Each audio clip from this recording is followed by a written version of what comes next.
Alors, vous allez faire un commande-clic sur certaines images. Bon, d'abord, on va peut-être aller dans les outils de recherche, et demander plus d'outils afficher les tailles. Bon, ben déjà, il faut passer dans la partie image pour ça. Partie image, outils de recherche, plus d'outils afficher les tailles. Si vous avez une ancienne version de Firefox, ça se présente différemment. Donc dites-le si vous avez une ancienne version où c'est encore Google avec toutes ces options-là qui sont dans la colonne de gauche. Bien. Donc vous avez affiché les tailles.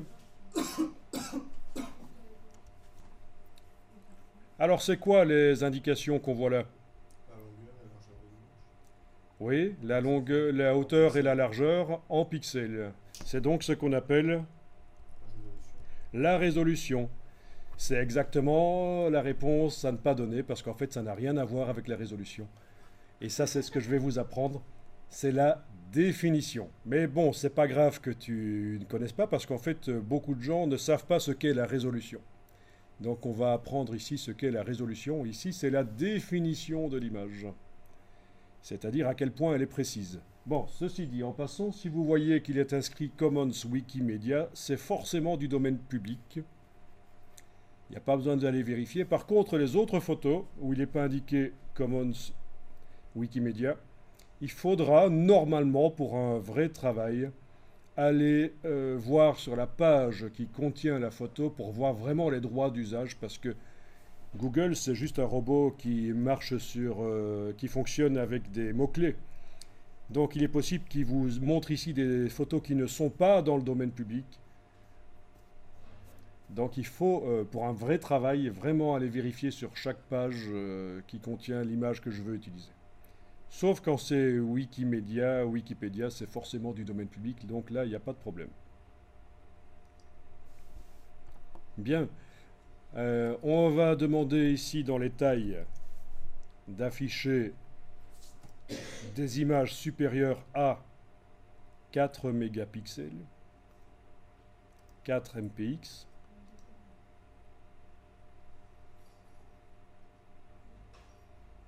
D'accord? Et donc, ça vous affiche des images qui ont minimum une taille de 4 mégapixels. Une définition de 4 mégapixels. C'est lié. Les petits chiffres qu'on voit là, largeur hauteur en pixels, et ça, c'est lié. Je veux dire, on parle de la même chose. Alors, c'est quoi un mégapixel? Un MPX?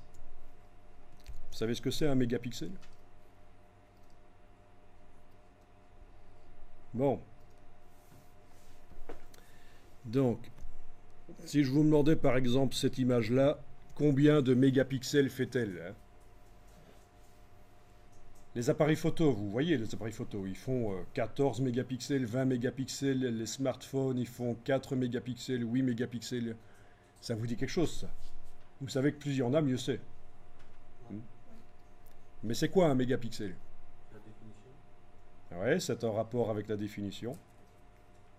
Le pixel, c'est ce qui donne, la couleur. Oui, un pixel, c'est un élément constitutif de l'image. C'est pas la C'est un différence point. entre les deux, donc le nombre de pixels de l'image. Alors, le pixel, picture element, c'est l'abréviation, pixel, picture element, élément d'image. Donc c'est vraiment l'élément constitutif, le petit point qu'on voit quand on zoome dans Photoshop sur une image. Alors le mégapixel, c'est le million de pixels. Un mégapixel, c'est un paquet d'un million de pixels. Et donc quand vous voyez une image comme ça, si je vous parle de ça, c'est pour que vous puissiez un peu juger, en étant ici dans Google, juger de la qualité des images au niveau de la définition, les comparer. Par exemple, cette image qui fait à peu près 3000 sur 2000, elle fait donc combien de mégapixels? 30, 5. À mon avis, ça doit plutôt faire au-delà de 6, un peu au-delà de 6, parce que quand vous multipliez 2000 par 3000, vous obtenez combien? 6 millions. Le million de pixels, c'est le mégapixel, donc c'est une image 6 mégapixels. Voyez? Grâce à ces petites indications, vous savez si on a affaire à une image précise.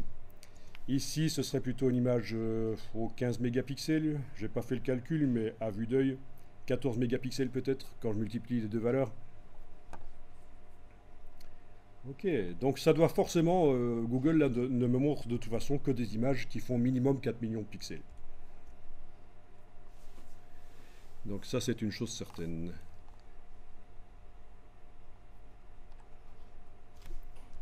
Et ici.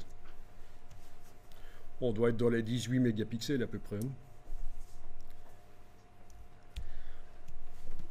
Bon, mais ça ne veut pas dire charrette, parce que parfois vous avez des images qui ont beaucoup de pixels, mais c'est quelqu'un qui artificiellement a augmenté le nombre de pixels dans Photoshop et a mis l'image sur le web.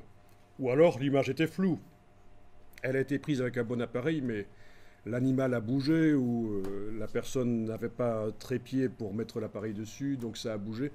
Donc l'image peut être floue et malgré tout avoir beaucoup de pixels. Donc parfois il vaut mieux une image avec moins de pixels mais de meilleure qualité. Et puis aussi il se trouve que les appareils photo bas de gamme que vous achetez pour une centaine d'euros,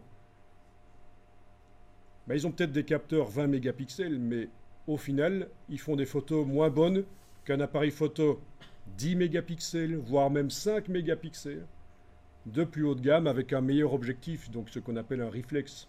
Vous voyez, un gros appareil photo professionnel d'il y a 5 ou 10 ans va faire des meilleures photos qu'un nouvel appareil photo qui capture pourtant 4 fois plus de pixels. Mais un petit appareil photo compact, ça n'a pas un objectif terrible au niveau qualité. Donc le nombre de pixels, ce n'est que un des facteurs à prendre en compte pour juger de la qualité d'une photo. Il faut voir aussi la qualité de la capture, l'objectif, l'optique est-elle bonne.